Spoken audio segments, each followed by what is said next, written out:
Assalamualaikum warahmatullahi wabarakatuh. Ikhwan fillah yang dirahmati oleh Allah. Suatu ketika Rasulullah Muhammad sallallahu alaihi wasallam hijrah ke Madinah. Rasulullah Nabi sallallahu alaihi wasallam datang seorang laki-laki Arab Badui kepada Nabi kita Muhammad sallallahu alaihi wasallam.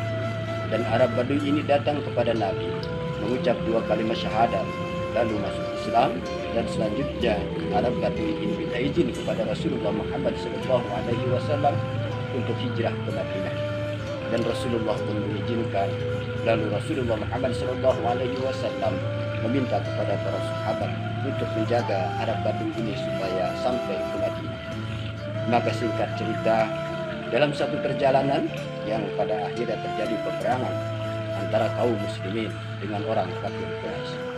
Dan alhamdulillah kemenangan diraih oleh kaum muslim.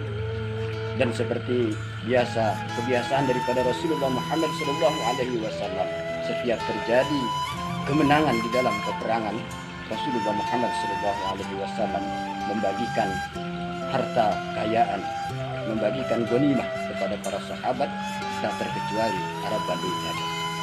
Maka ketika Arab Badui ini diberikan harta ghanimah oleh Rasulullah Muhammad SAW, maka Arab Badui ini bertanya kepada Rasulullah, "Ya Rasulullah, apakah ini?"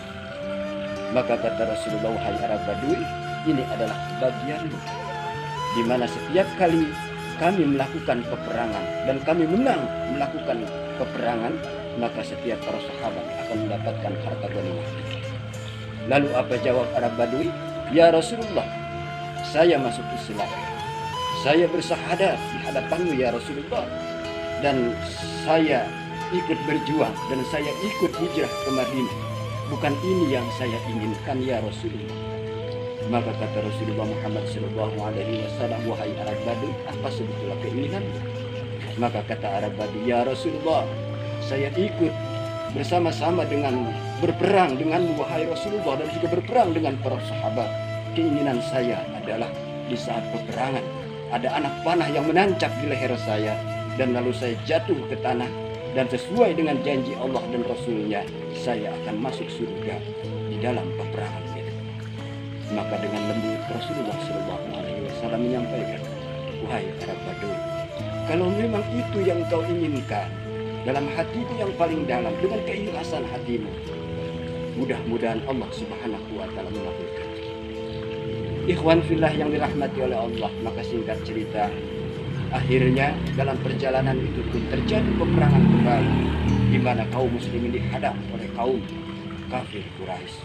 Dan pada saat itu banyak para sahabat yang mati, banyak para sahabat yang gugur, tak terkecuali adalah Arab Badui tadi.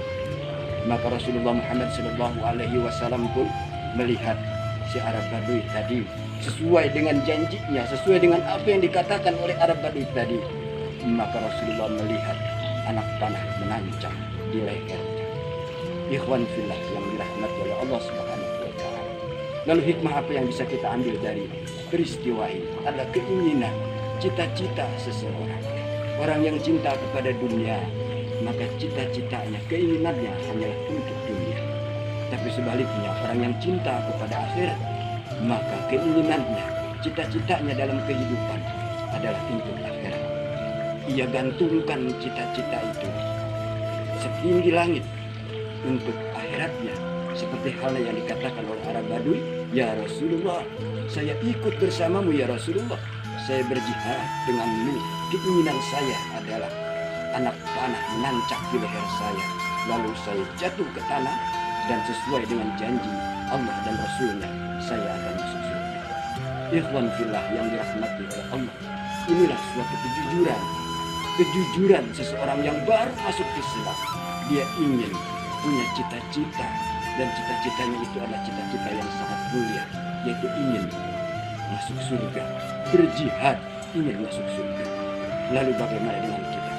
Ketika kita sudah mengucapkan dua kalimat syahadat di hadapan Allah Subhanahu wa Ta'ala, sudahkah cita-cita kita ini adalah untuk Allah?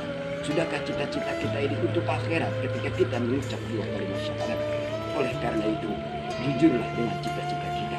Ketika kita sudah mengucapkan dua kalimat syahadat, ketika kita sudah berislam, maka bukti kejujuran kita kepada Allah dengan ucapan syahadat kita, maka kita pun harus taat yang setaat-taatnya kepada Allah. Assalamualaikum warahmatullahi wabarakatuh.